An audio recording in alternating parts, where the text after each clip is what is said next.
It can be hard to get along with family, and even harder if your twin wants to kill you. To Gina, it was a diabolically perfect plan. She would kill her twin sister, assume her identity, and no one would ever know it happened. On Killer Kin, a podcast from ID, you'll hear true stories about family members who turn against each other. Find out if evil is a family trait. Listen to Killer Kin on Apple Podcasts, Spotify, or wherever you get your podcasts.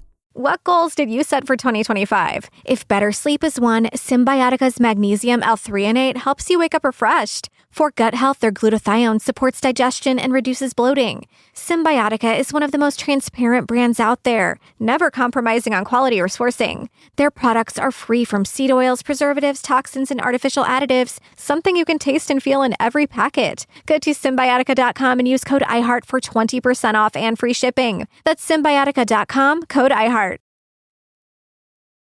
What are you talking about? It's totally Jim and Pam. It is, yeah, absolutely. Jim and Pam, get out of here. Okay, then who? And if you see Ross and Rachel, I'm going to fucking poison you. Well, Ross.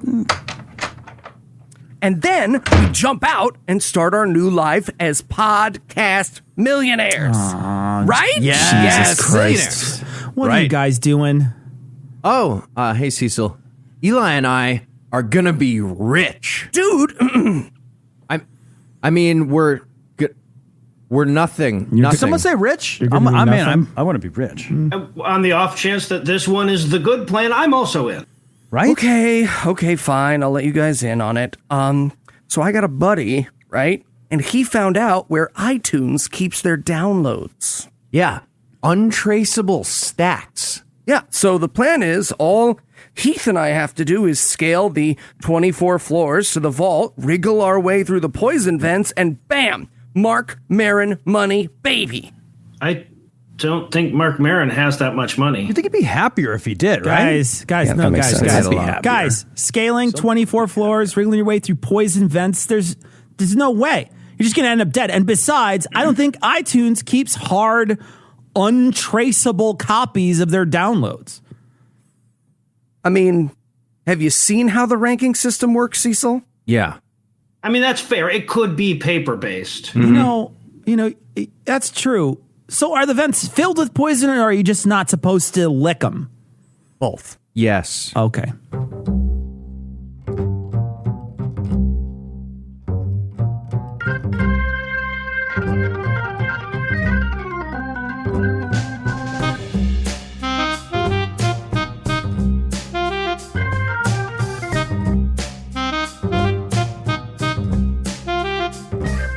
Hello and welcome to Citation Needed, the podcast where you choose a subject, read a single article about it on Wikipedia, and pretend we're experts. Because this is the internet, and that's how it works now. I'm Cecil, and I'll be commandeering this vessel, but I'm going to need some accomplices. First up, two guys that think hijacking is jerking off in the bathroom in flight, Heath and Tom.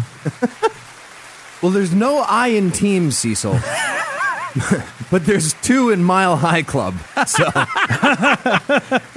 And a me in Mile High Club, actually. And lube. Yeah. And cum. There's a bunch of stuff there. It's all in there. Yeah, they said if I didn't stop, they would land the plane, and I didn't stop, so they landed. That's okay. That's not my proudest moment. And also joining Just us. stop playing Words with Friends for a second. Also joining us, two guys that are still trying to figure out how they can use these box cutters to make lines with their cocaine, Eli and Noah. I am telling you guys, magic bullet. We're going to have the best cocaine. Oh, I don't know about that. Hey, look, dude, my mom listens to this show. I don't need her left with the impression that I wouldn't know to just unscrew the thing and take out the blade. You don't want to make her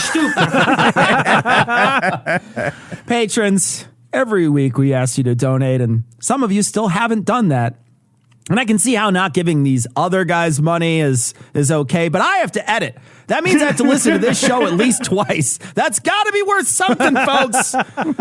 So listen to the end of the show, and I'll tell you how. And with that out of the way, tell us, Heath, what person, place, thing, concept, phenomenon, or event we'll be talking about today. We're going to be talking about DBZ. Cooper. I'm very excited. All right. And Tom, you tend to Yes. write sympathetic stories about morally ambiguous to downright evil people. Are you ready to idolize some robbing weirdo? I'm jumping for joy to do this one. Mostly I'm jumping for cash. Okay. Actually. All right. It's a lot of Jumping cash. for is the reason cash. I'm Got jumping. it. So tell us about DB Cooper. All right. Well, I guess the first thing we have to clear up is the issue of the name. You see, for almost 50 years, America's been obsessed with the story of D.B. Cooper, and it's kind of fitting that as obsessed as we are with the intrigue, we are, and I love this, characteristically uninterested in accuracy. I get it. There was no D.B. Cooper. D.B. Cooper is the household name that never actually was. The skyjacker that the world has come to know as D.B. was just a reporting mistake. The pseudonym given by the hijacker at the time was Dan Cooper, not D.B. That never happened. And even though the correction itself is also 50 years old, we still haven't bothered to correct our own mythical American figure. Well, at least we still have Paul Bunyan, King Arthur, and people who like their health insurance. So, All right, so the story of D.B. Cooper, and yes, I will actually be using the popularized wrong name as well because, by God, my blood runs red, white, and stupid. So it's captured not only America's imagination for 5 decades, but it's also a big part of the reason you can't go to the airport without getting indifferently finger blasted by a rent-a-car. So I think this is important. Yeah, the indifference is what really gets you, right? Yeah. You know what I'm saying? Like a little enthusiasm would be nice at that point. Just so you look at him and you go, look, if just one of us is into it, it's even weirder. Okay? Making this weird. All right, This is so on our you. story begins on November 24th, 1971, when Noah found his first gray pubic hair. I should explain that joke to the listeners who have seen both of us. Believe it or not, despite appearances, I'm older than Tom.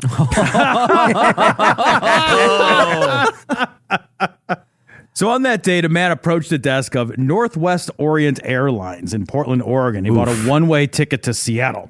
This was a 30-minute flight. That's how long it was supposed to last. The man paid in cash.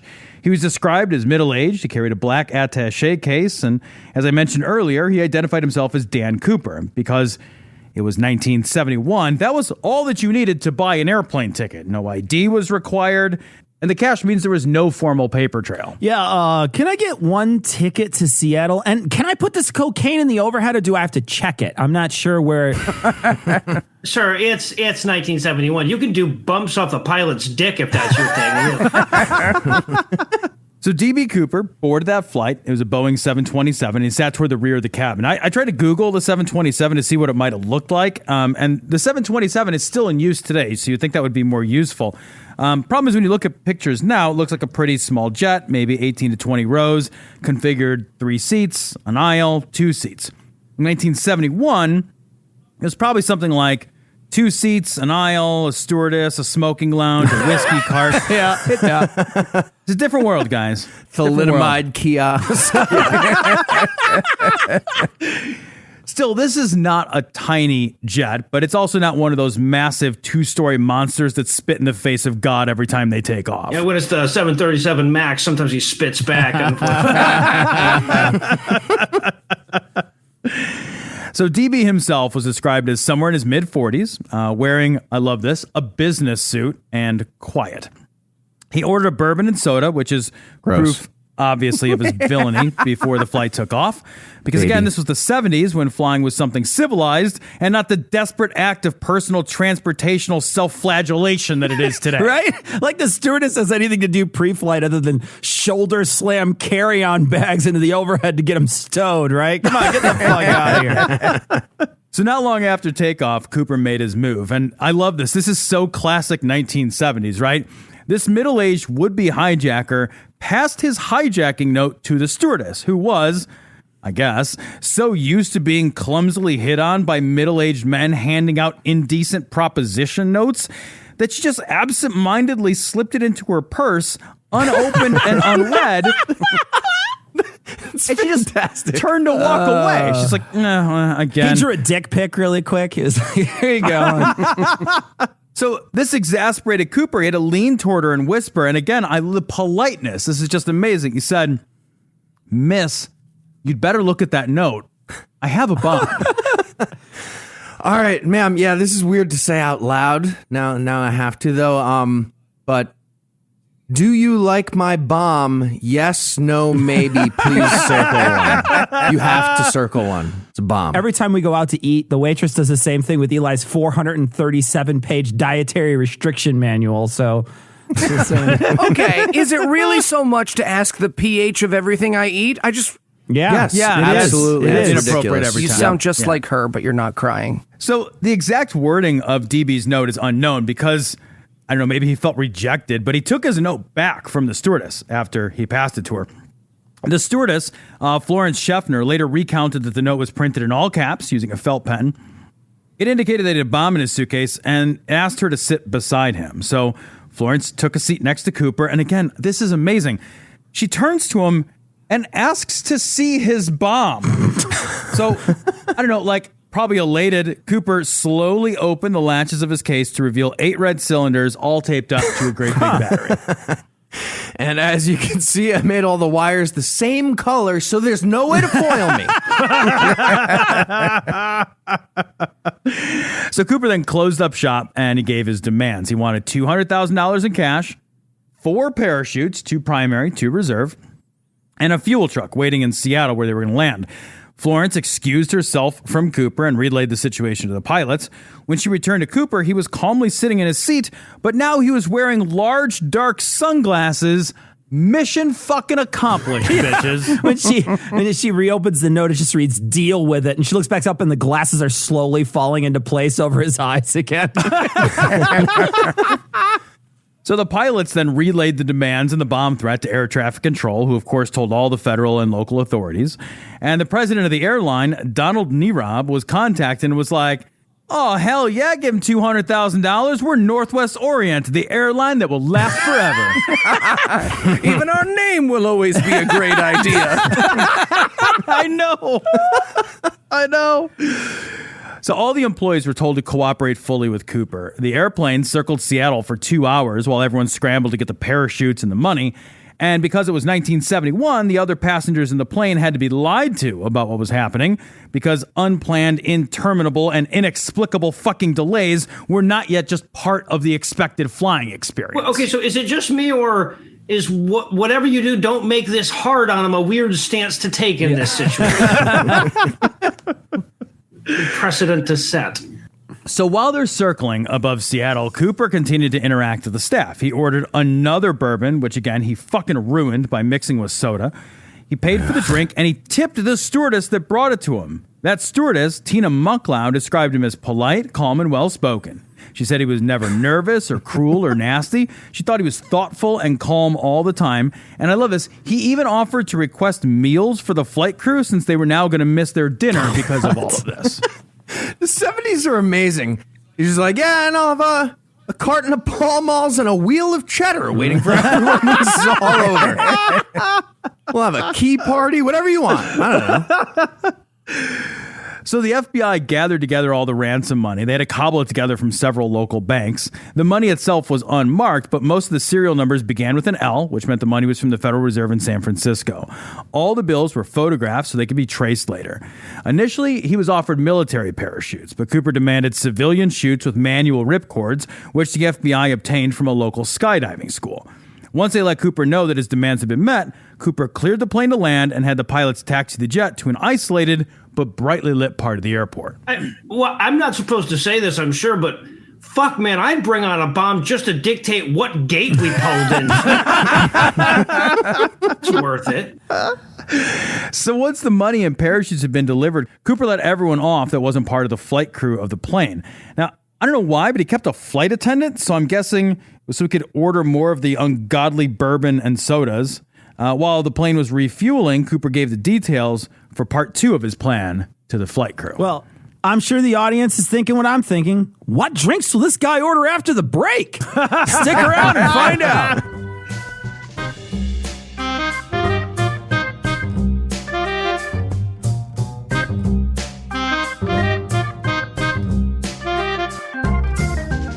Hi, I'm No Illusions. And I'm Cecil Bada Beam Beam Bam Bam Beam Bam Buddha Beam But Eli, that's not my name. Might as well be.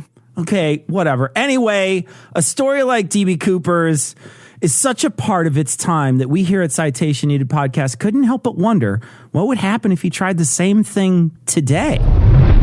Hello, miss. My name is Dan Cooper, and I'd like to... Excuse me, sir. This is the line for Exclusive Plus card member lounge club patrons only. Where can I buy a ticket to that? How should I know? Finally, got a ticket. Now just get through security here. Shoes and underpants in the gray bin, laptops and childhood memories in the silver bin. Wait, sorry, did you say... Sir, you are holding up the line. You are. Me and my 14 Orthodox Jewish children that are somehow always at the airport are very angry at you. Okay, through security onto the plane. Now I just need to get a stewardess's attention. Excuse me. Not right now. I'm going to the back to get pretzels. It's just that... Well, I have a bomb. I said not right now. Jesus, okay. I'll wait with my bomb. Good day, sir. Ladies and gentlemen, we have now landed in Seattle. Everyone, please claw your way out of the plane like this was a zombie movie.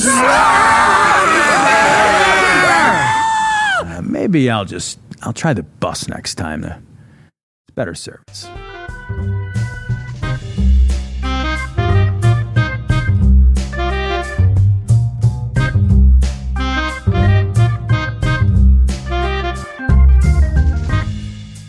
So I have a feeling he's going to change it up a bit, maybe go gin and tonic. Tom, what did he order from the bar next? Okay. What was his next All right. drink? No word on a third drink, Cecil, but yeah, probably a All bourbon right, and fine. soda. He is a fucking monster after all. It's an important character point. It really is. I mean, thank it's you like for those telling things us. really flesh it out. Context, guys, context. So his plan was this. Fly the plane as low and slow as possible without stalling and head to Mexico City. At this point, he also demanded that the landing gear for the flight remain down, that the wing flaps be lowered to 15 degrees, and that the cabin not be pressurized. The 727 will be flying at 10,000 feet at 115 miles an hour, which meant that the plane was going to experience much more drag and would be much less fuel efficient than normally in flight.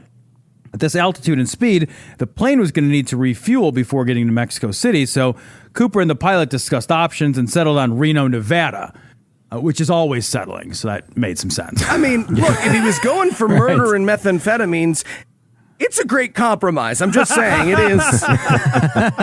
So once refueling was complete, DB demanded that the plane take off with the aft door and stairs still hanging open, like old-timey pajama pants, What did you know? they think he was planning to do at this point?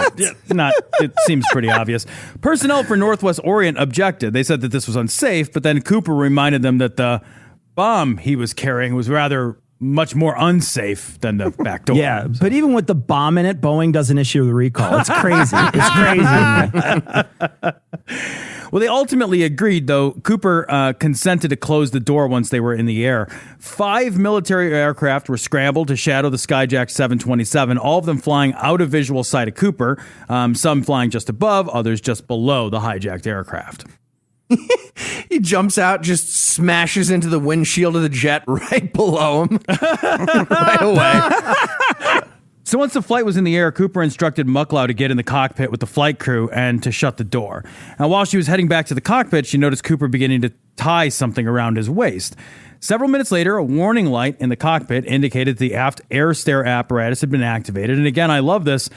The flight crew used the intercom to offer Cooper assistance, which he refused. I know a goddamn seatbelt works, okay?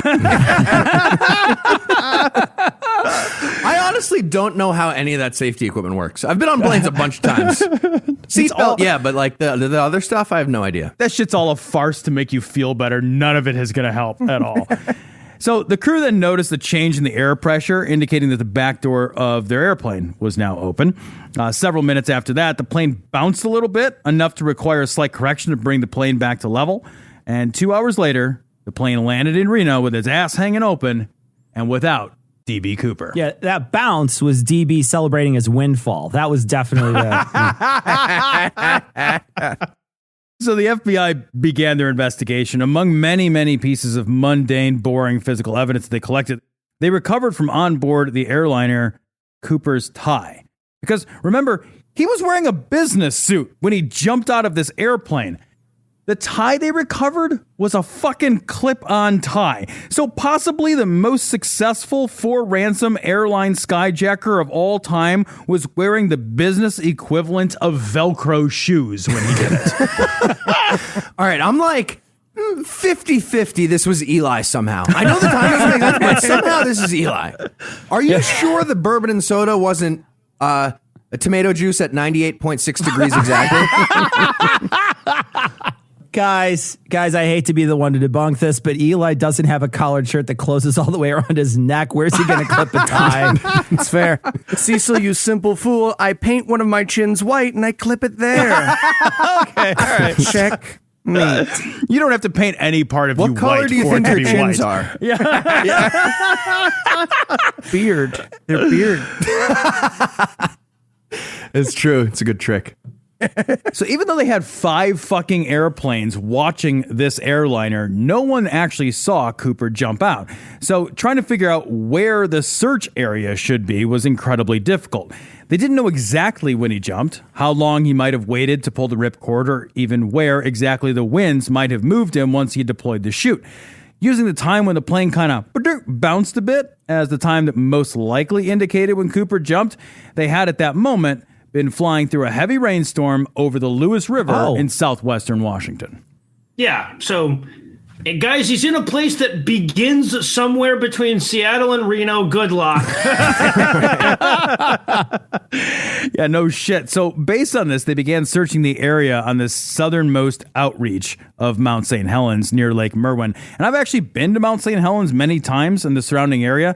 And I can say that to describe that area in the 2000s when I was there as wooded and remote, that would be a vast understatement.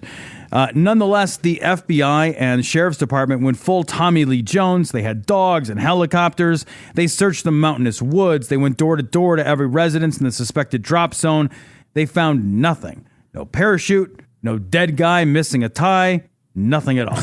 They clearly wasted more than $200,000 looking for the guy. no Like, it doesn't even make any sense. So a month goes by and the FBI figured, okay, we can't find the guy, but we know what money we gave him. So they figured they would just trace the money. They sent out a list of all the serial numbers for the ransom money to banks, casinos, racetracks, pretty much any business that dealt with large sums of cash. Northwest Orient offered a 15% reward for any of the money recovered. In 1972, the serial numbers for the cash were made publicly available, and still none of it turned up. All right. So just to be clear, your offer is 15% of the money. This guy would be actively in the process of giving my bank, casino, or racetrack? Yes. Great. Yeah, I'll keep an eye out. Totally.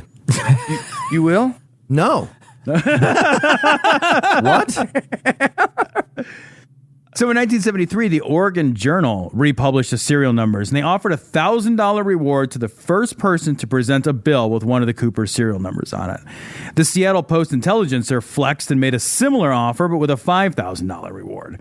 Still nothing turned up.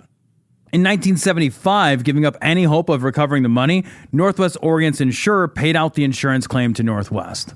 But that was like 4 years of being like, yeah, sorry, but the hijacker was a pre-existing condition. He was planning it before you signed the policy, so that's, yeah. Gets you every time. In 1978, a placard with instructions for lowering the aft stairs of a 727 was found by a deer hunter along a logging road and within the flight path. In 1980, 3 packets of the ransom money were found. They were found by an 8-year-old kid just fucking around with his family on vacation near the Columbia River. The bills were in terrible shape, but they were still bound together by rubber bands. The bills, totaling 290 of them, were divided up between the insurance company, that kid who found the money, and then the FBI took 14 of them. The kids sold 15 of the $20 bills at auction in 2008 for about $37,000. None of the rest of the 9,000. I have no idea. People, it's fucking memorabilia, right? It's like fucking Nazi plates. None of any of the rest of the 9,700 bills have ever turned up. People are Nazis, Tom. Tom's just trying to defend his plate collection. That's all. All right. You know, what do you guys break out when you have guests? Weird. Now I'm way less mad at you for murdering Kevin Spacey, though. So, like, pros and cons. All right, so I have to say, the weirdest part of this story to me is the dollar amount, right? Because, like, even when you account for inflation, this is like 1.2 million. This guy, after all of this shit, the guy's set for 2.5 years. This is like Danny Ocean's getting the team together one last time to knock over a 7-Eleven. It really is not that much money. It does seem crazy. Maybe it was just too much to carry otherwise. Whether Cooper could have survived the jump is open to some dispute. What is not disputable, though, is that if it was survivable, the jump was almost unimaginably dangerous. The FBI initially believed that Cooper was likely an experienced jumper, but they later concluded that the jump was so dangerous that simply couldn't be the case. Here's a quote.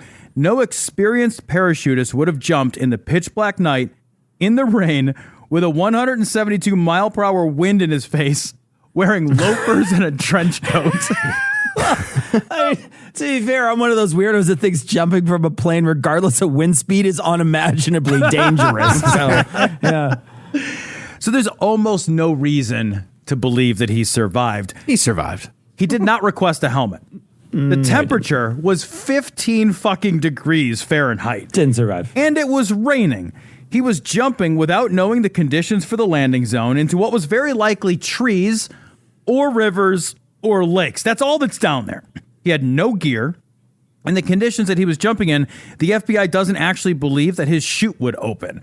And my favorite part, the reserve chute that Cooper chose was actually a dummy chute provided in error by the skydiving school. It was sewn shut. It was inoperable. So probably that was something a trained jumper might have noticed. Hey, okay, just quick note for skydiving schools in general. Please stop having dummy chutes lying around just like mixed in with your real ones. What the fuck? No shit. There's a strange scene in The Deer Hunter where they're all sitting around that table picking chutes out of the bag and it has one dummy chute in it. That was real weird. Yeah. Weird scene. Of course, even if Cooper did manage to land safely, somehow deploying his chute in the rain and avoiding all of the fucking trees that define the Pacific Northwest mountains, he still would have landed in the winter, in the wilderness, in Washington State in a suit. The idea that he would have either timed his jump and landed perfectly enough to somehow land near where he might have stashed a car or where an accomplice would be waiting for him is laughably improbable. It did not happen. The idea that he would have landed and somehow walked out of the mountains, found civilization, and gotten away without attracting attention from the throngs of the public, the media, or the authorities is actually even more absurd. So nevertheless, the sheer balls of this thing inspired copycat hijackings. A lot of copycat hijackings. That's actually the meat of this story, guys. In 1972, the next year, Garrett Trapnell hijacked a TWA airliner headed to New York from LA. He demanded $306,800 in cash. Specific. A figure super weird. He arrived at that figure because he had just lost a court case and he needed the money to pay it.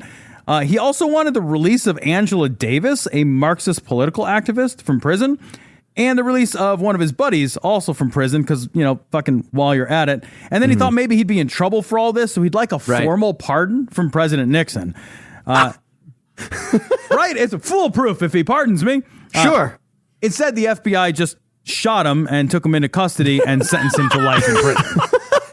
And I love that he thought pardons are like magical, like a pumpkin or so, like a SWAT team's about to arrest him and he's like, no, time out, pardon, I'm on base, time out, it's time to say I have a flying tackle. Like, no, don't give a fuck. So also in 1972, this time in January, Richard LaPointe boarded a flight in Las Vegas claiming to have a bomb. While still on the runway, not evidently needing the considerable additional leverage of being airborne during a hijacking, this guy demanded $50,000, 2 parachutes. This time he wanted a helmet.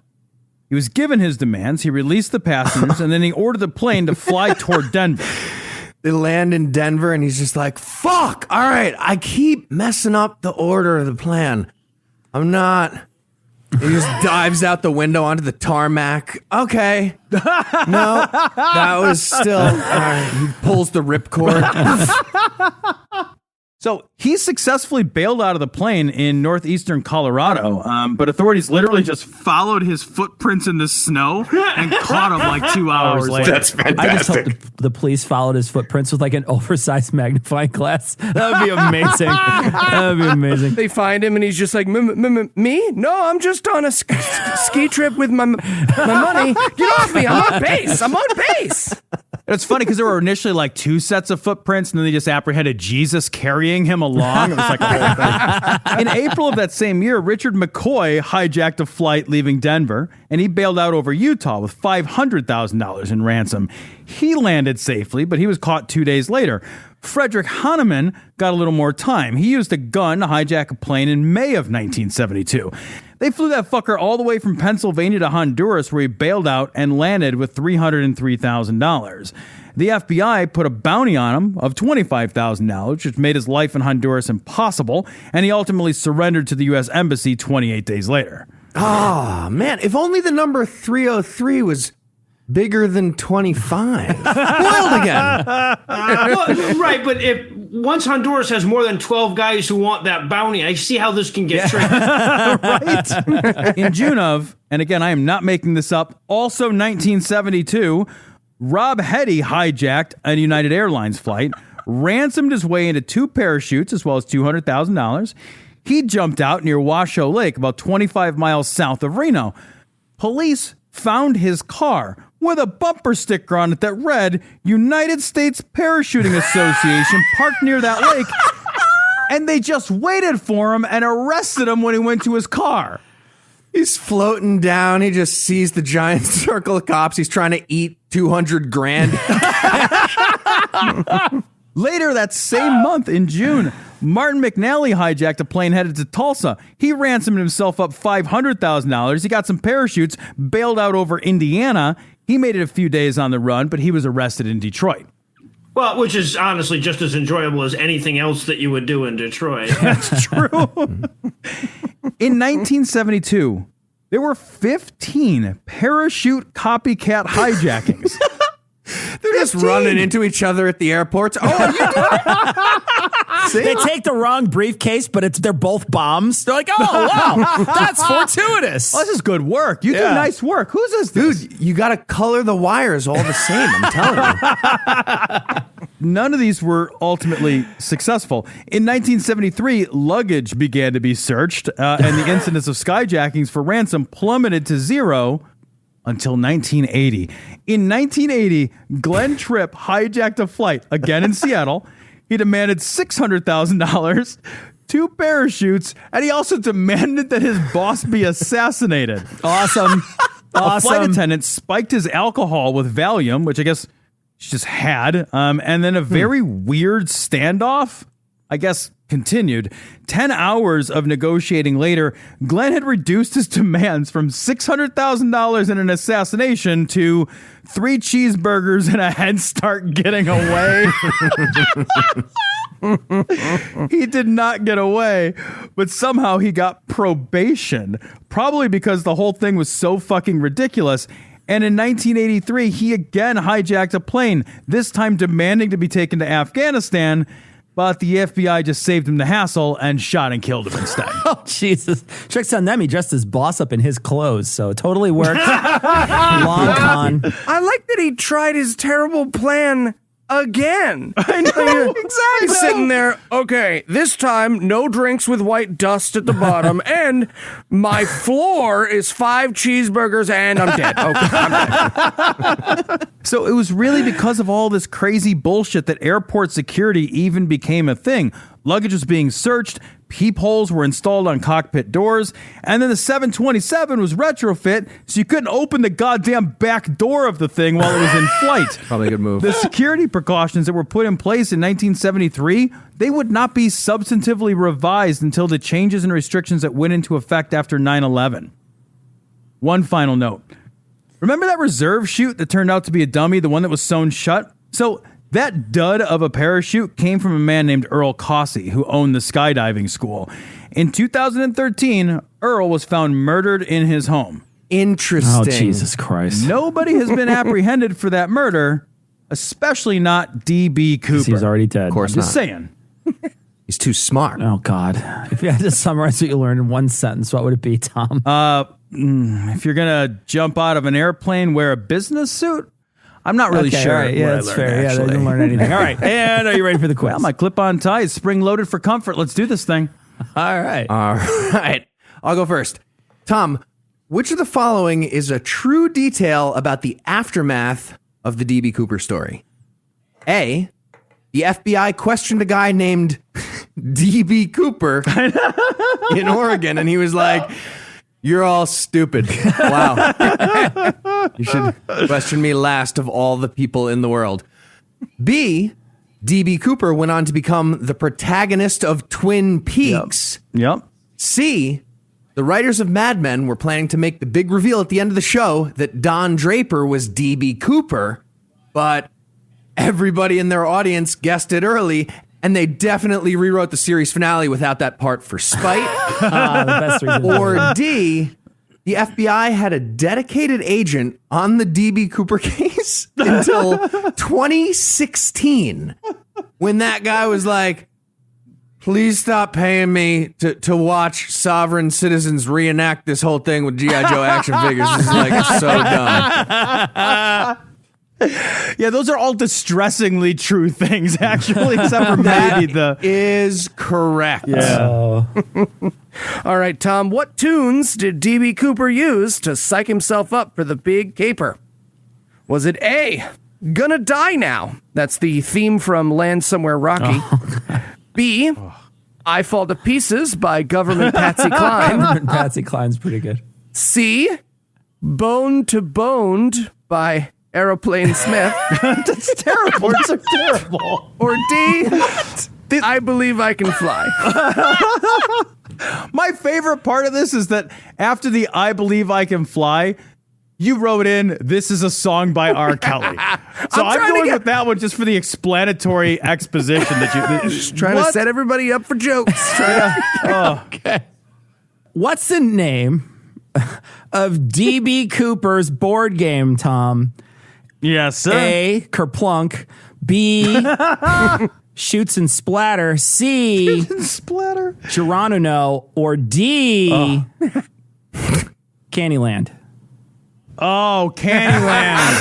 Oh, it's Candyland all day. You know why it's Candyland? Because when I read it, I didn't get it.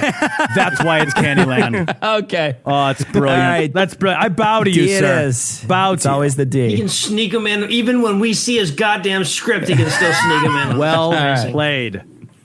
All right, I have a tough one here for you, Tom. What is the saddest aspect of this tale? Okay. A, the realization that you wouldn't have to give me $200,000, I would parachute out of a commercial flight just to not be on it anymore. B, Dan Cooper is an anagram for canoe drop, which is only the first of the 7. What?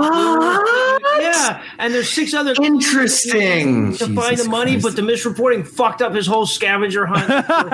It's B. Tom, it's B. Was it probably B. C? I'd personally pay all the fucking ransoms if it just meant we didn't have to do airport security anymore. Just bill my ass. All right. Or I'm with D, holy shit, I just realized that's what pre-check actually is, and the TSA are now the hijackers. It's clear now, Tim. Well, Heath chimed in to help me. I think it's got to be the anagram canoe drop. Heath, scavenger hunt? We doing a scavenger hunt? Already doing it. All right, I'm putting my shoes on. Oh, see that you're wrong, but I so don't want to tell you that now that you guys are heading to Oregon. No, I'm sorry. It actually is D. The TSA are a bunch of fucking hijackers, so and they're way true. worse than D.B. Cooper So ever thought of being. true. So. This week, It's worse than anyone thought of being. We're still doing the scavenger hunt, Tom. Yeah. Oh, yeah. That's on. That's locked in. Yeah, for sure. Locked I'm in. recording Scavenger from a hunt. birding station in Oregon that I've taken over. Noah won. Yay, Noah. Go get him. All right, awesome. That means I get to decide who the essayist is going to be next week. Cecil, I think that honor should fall to you. Already came back to me? Jesus, like we're skipping 2 guys. Anyway, well, for Tom, Noah, Eli, and Heath, I'm Cecil. Thanking you for hanging out with us today. We'll be back next week, and by then, I will be an expert on something else. Between now and then, listen to our other stuff. You know where it is. And if you stole a bunch of money and would like to reward us with some of your disposable income, you can make a per episode donation at patreon.com/citationpod or leave us a 5-star review everywhere you can. Or And if you Bitcoin. like it, And if you'd like to get in touch with us, check out past episodes, connect us on social media, or check the show notes. Be sure to check out citationpod.com. We'll take PayPal too.